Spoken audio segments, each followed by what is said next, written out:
welcome back to my channel. It's Viva La Pink Posh, and for those of you who are new here, welcome. Okay guys, welcome parents, welcome moms, welcome dads. So as you guys can see by the title of today's video, we are going to be hopping into a video explaining the beginning of homeschooling.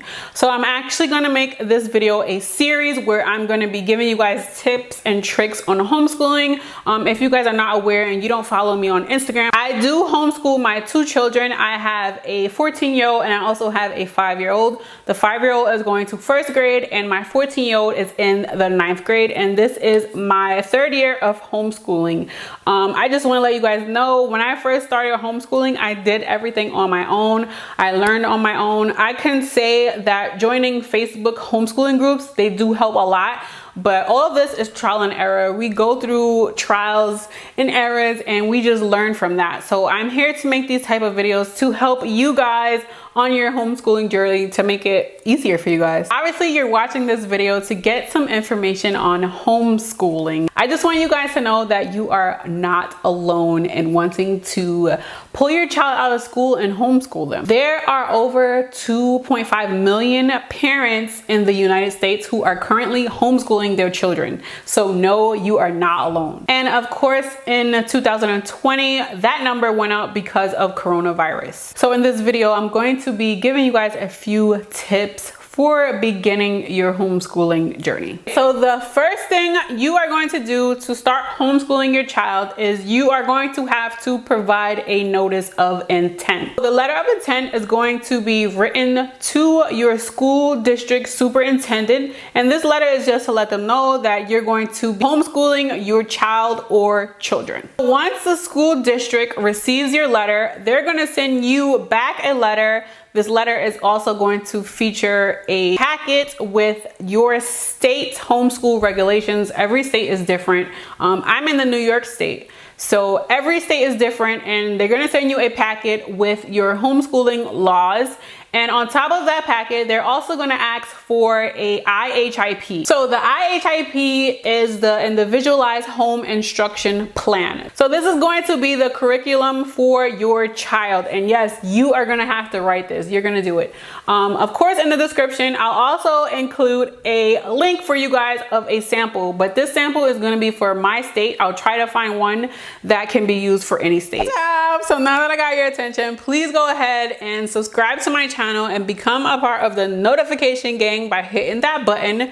You'll be notified whenever I upload, which is on Mondays and Thursdays, and you will be supporting my channel. It's absolutely free and it helps me to keep producing these type of videos. So back into the video. IHIP is going to include whatever you're going to be teaching your child. On top of what you're going to be teaching the child, you're not just going to go off your head saying, oh, I'm teaching my child this, I'm teaching my child that. No, this is where the rules and the regulations for homeschool come in for your state. You're going to have to look at the regulations, and they're literally going to tell you what subjects need to be taught to your child depending on their age and their grade. These subjects are going to be things like math, which is also Algebra 1, Algebra 2, Social Studies, World History, Language Arts, English. It's not limited to those, but those are a few of them. Also, a part of the rules and regulations is going to be the amount of time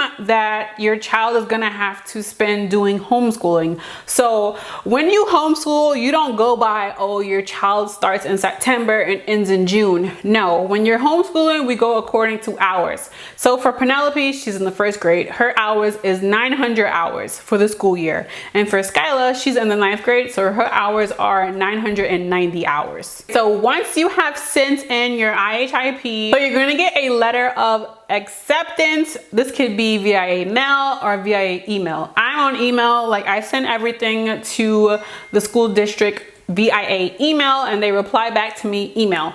So you're going to get an acceptance letter. And then that's when you begin to homeschool your child once they accepted your IHIP. After you get your letter of acceptance and you send in your IHIP, that's it. You start homeschooling your child. The only thing after that you have to do is send in your quarterly reports.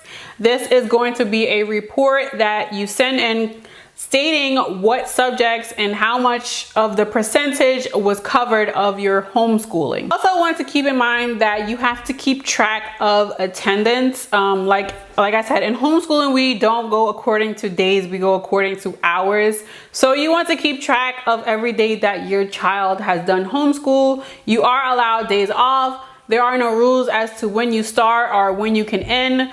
You just have to put in the amount of hours. And you're only keeping attendance for records just in case they ask. Okay, so now we're gonna talk about annual assessments. So these are tests that have to be done at the end of every year or every other year. It depends on your state. Again, you're gonna have to check out your rules and regulations for your state. But normally they do want you to do an annual test where you can choose from a list of their approved, their accredited test sites. Each state is different. So just because COVID happened, they actually ended up waiving this annual test. Like, we haven't done it in 2 years because COVID started. So they waived the whole entire annual testing. Okay, so the last thing we are going to talk about in today's video, again, this is going to be a series of videos. This is just the first. So the last thing I'm going to talk about is the different homeschooling programs that you can use. Okay, so the first two programs are programs that I actually use for my children. For Skyla, we've been using Time for Learning for years, like ever since she started homeschooling. I love how they do the lessons with the children, like it's video demonstration. And then I also love how you can set it, like I set Skyla's program as to where if she does not score a 90% or higher on the course, because after she completes the chapters in every subject, after she's complete them, she has to do a quiz. And if she doesn't get a 90 on that quiz, then obviously she did not understand what that course was about, and then she has to do it over. So she cannot move forward until she gets a 90 or higher. So that's something that I love about Time for Learning. Okay, so the second program, which is a website, it's a virtual learning website where a bunch of teachers have classes online. So this is what I'm using for Penny for first grade. She has 2 teachers and I use Outschool. The program that I have Penny in is $65 a week, and she has 2 teachers. So the class is full of 6 students, which I really like. So definitely check out Outschool. Again, I'll have everything linked below. So the second program I'm going to talk about is the all-in-one homeschool, easy peasy. This one is highly recommended. So I'll definitely, again, in the description, if you are interested, check them all out so you can know which one works for you and your family. So the fourth one is going to be Blossom and Root. This one is highly recommended, especially in the groups that I'm in. I see a lot of moms recommending Blossom and Root. I think it's a super cool program. Again, check it out if you're interested. So yeah, for now, those are my top programs that I'm going to recommend for you guys. Everything will be linked in the description. If you guys are interested, you can check out all of these websites and just figure out which one goes to you. And as for Time for Learning, the initial cost was $25, but I added on extra subjects. So it comes to like about $45 a month for Skyla, and she's in 9th grade. So yeah, guys, that's gonna be it for today's homeschooling video. Come back next week. Make sure you're subscribed to my channel and turn on the notification button. I will be doing homeschool videos on Thursdays now until I complete my entire series. So Mondays business videos, and now Thursdays homeschooling videos until I complete the series. Okay guys, so thank you so much for watching. That's gonna be it for the video. I hope you guys have a blessed day, and I wish you guys a lot of luck on your homeschooling program, homeschooling journey. I want to say, when you are a beginner in homeschooling, it can be very intimidating. But I just want to let you guys know it won't always be that way. You will get the hang of it. You guys will get into a flow with your children, and it will just come easily. Also, if you're interested, you should check out deschooling, unschooling. It's another method of homeschooling, but it's completely different. And I also want to let you guys know that when you do choose to homeschool, please keep in mind that your child is not going to be able to get a high school diploma. Your kid would have to get the GED if you are interested. If your kid is interested in going to college, they would have to get a GED. So yeah, that's gonna be it for today's video.